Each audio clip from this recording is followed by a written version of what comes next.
All right, today we are cranking it up and diving headfirst into the incredible world of Hellyeah. We're talking about a heavy metal supergroup that rose from the ashes of some of the most legendary bands in the entire genre.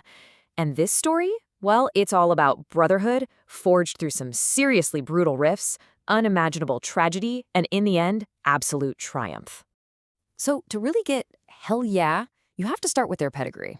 I mean, this is basically musical royalty we're talking about. The band was this insane fusion of members from groove metal pioneers Pantera, the super intricate and aggressive Mudvayne, and the hard-hitting Nothing Face. Look, these weren't just bands, they were absolute institutions in the heavy music world. So that begs the question, right?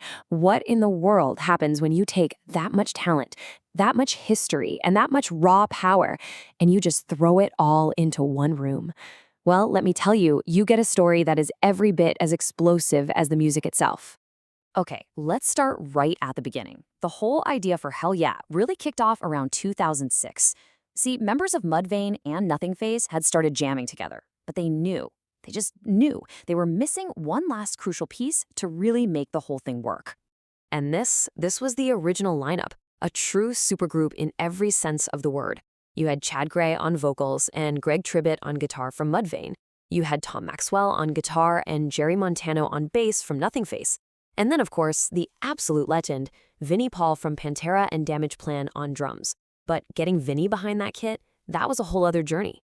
To really understand Vinnie's role here, we have to go back to a really dark time, December 2004. That's when his brother, the iconic guitarist Dimebag Darrell Abbott, was tragically killed right on stage. After that, Vinnie, for completely understandable reasons, just walked away from music. He put down his sticks, he was grieving, who could blame him? It actually took months and months of persuasion from the other guys before he finally agreed to pick up those sticks again and join this new project.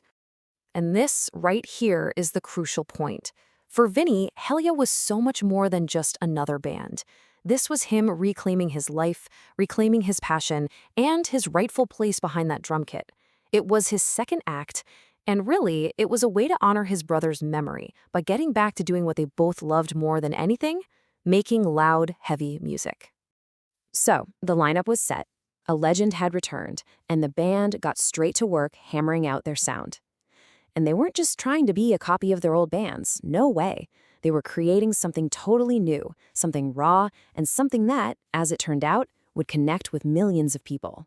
The sound they cooked up was just this potent mix. It had that undeniable swagger, that Texas groove that could only come from Pantera, all thanks to Vinnie's signature drumming.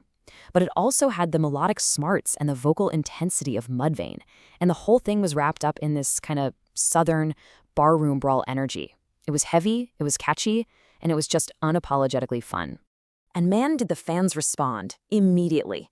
The sheer scale of that connection is crystal clear when you just look at their Spotify streams. Moth, which is such a powerful, emotional track, has over 43 million streams. Love Falls is right on its heels. And then you've got songs like Hush and the ultimate party anthem, Alcohol and Ass, which just proves their incredible versatility and massive appeal. And this success wasn't just happening online. It translated directly to the charts. Their very first album debuted in the Billboard Top 10. Their second one, Stampede, climbed even higher to number 8. And by 2014, with Blood for Blood, they hit number 1 on the hard rock chart. This was not a side project. Hellyeah was an absolute force in modern metal. But Hellyeah's impact went so much deeper than just chart positions and stream counts. A lot of their most powerful songs carry these deeply personal stories, turning rage and grief into these huge anthems of survival. Okay, let's take the song Hush. On the surface, it's just a driving, aggressive killer rock track. It's one of their biggest hits for sure. But the anger, the rage you hear in that song, it's not just for show. It is fueled by a very real, very painful past. The lyrics were written by vocalist Chad Gray about his own childhood, about growing up in a home filled with domestic violence.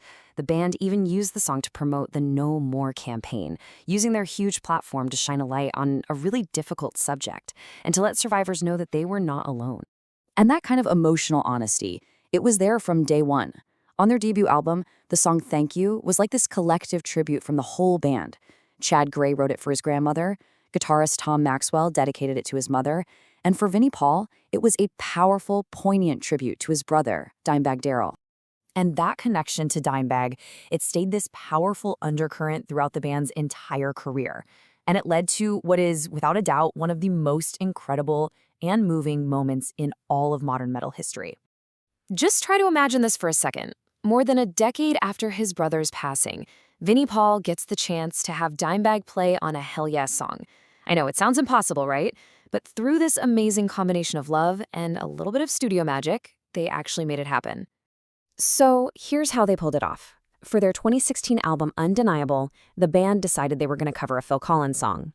Well, they somehow found a folder of unreleased guitar tracks that Dimebag himself had recorded for that exact same song years and years earlier. By weaving Dime's original guitar work into their new version, Vinnie got to play alongside his brother one last time. Just an absolutely beautiful and powerful moment. The band had been through so much, and they'd persevered. But their story was about to take one last, tragic turn, which would ultimately become their most powerful statement of brotherhood yet.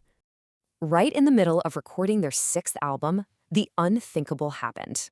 In June of 2018, Vinnie Paul passed away in his sleep from heart disease. The entire metal world was just devastated. The band had lost their brother, and their future was completely up in the air. But then, they made a discovery. In what you can only describe as his final gift to them, the band realized that Vinnie had already finished recording all of his drum tracks for the new album, every single one. As guitarist Tom Maxwell said, it was this surreal moment where they knew Vinnie had left the record for them to complete in his honor. So that's exactly what they did. They rallied together, they went back to the studio, and they poured all of their grief and all of their love into finishing that album. They released it in 2019 and called it Welcome Home. And they honored Vinnie's legacy by hitting the road and touring the album with Roy Mayorga of Stone Sour on drums, turning every single show into a massive celebration of his life.